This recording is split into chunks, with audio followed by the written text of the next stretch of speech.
Big బాస్లో nomination అయిన వాళ్ళలో సంజన, శ్రీజ, హరిత, హరీష్, ఫ్లోరా, రీతు చౌదరి, దివ్య, నిఖిత వీళ్ళందరూ ఎవరు ఏ ప్లేసుల్లో ఉన్నారనేది మాట్లాడుకుందాం. సంజన గారు హౌస్ను మొత్తం ఒక ఆట ఆడుకుంటున్నారు. తన గేముల్లో వీక్ అని తనే ఒప్పుకుంటున్నారు. కానీ ఏదో ఒక రచ్చ చేసో లేకపోతే లో ఏదో ఒక గొడవ పెట్టో స్క్రీన్ ప్రజెంటింగ్ తనకి ఎక్కువే వస్తుంది. బయట సెలబ్రిటీలు ఓటింగు, తనకి బయట ఫ్యాన్ ఫాలోయింగ్ వలన సంజన గారు టాప్లో ఉన్నారు. సెకండ్ ప్లేస్లో శ్రీజ గారు ఉన్నారు.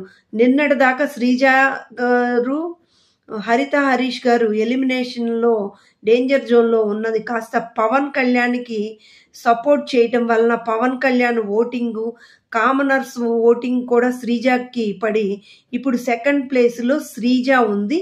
థర్డ్ ప్లేస్ వచ్చేసరికి రీతు చౌదరి డెమాన్ పవన్ ఎలిమినేషన్లో లేకపోవటం, తన అభిమానులు ఓటింగ్ ఒకటి, తనూజ ఓటింగ్ కూడా దీనికి పడటం వలన, ఇమానియల్ తన ఫ్రెండ్ అవటం వలన ఇమానియల్ కూడా ఎలిమినేషన్లో లేవటం వల్ల వీళ్ళ ముగ్గురు రేటింగ్ వల్ల దానికి తోడు రీతు చౌదరి ఈ వారం చాలా 100% తన గేమ్ని బాగా ఆడింది. దానికి మెచ్చుకోవాలి. కానీ కొన్ని మోసాలు, చిల్లరగా ఊరికే ఏడవటం, అంటే వీటన్నిటి వలన కూడా తనకి స్క్రీన్ ప్రజెంటింగ్ ఎక్కువ ఉందో.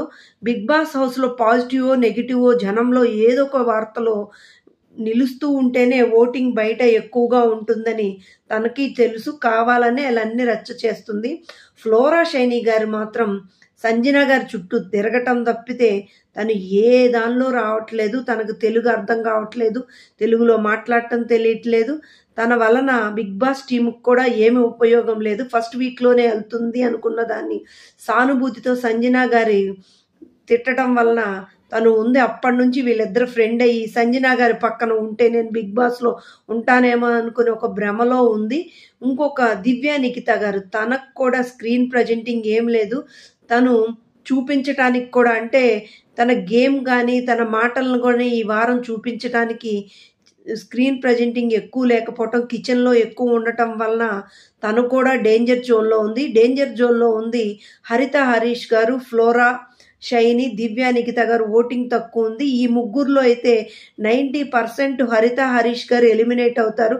ఆయన వలన బిగ్ బాస్ టీముకి కానీ బిగ్ బాస్ హౌస్లో ఉన్న కంటెస్టెంట్లు కానీ పైసా ప్రయోజనం లేదు. దానికి తోడు ఆయన ఉండే కొంది వీక్గా అయిపోయి ఒంటరిగా సైకలాజికల్ పేషెంట్ లాగా అయిపోతున్నారు అని బిగ్ బాస్ టీం కానీ బయట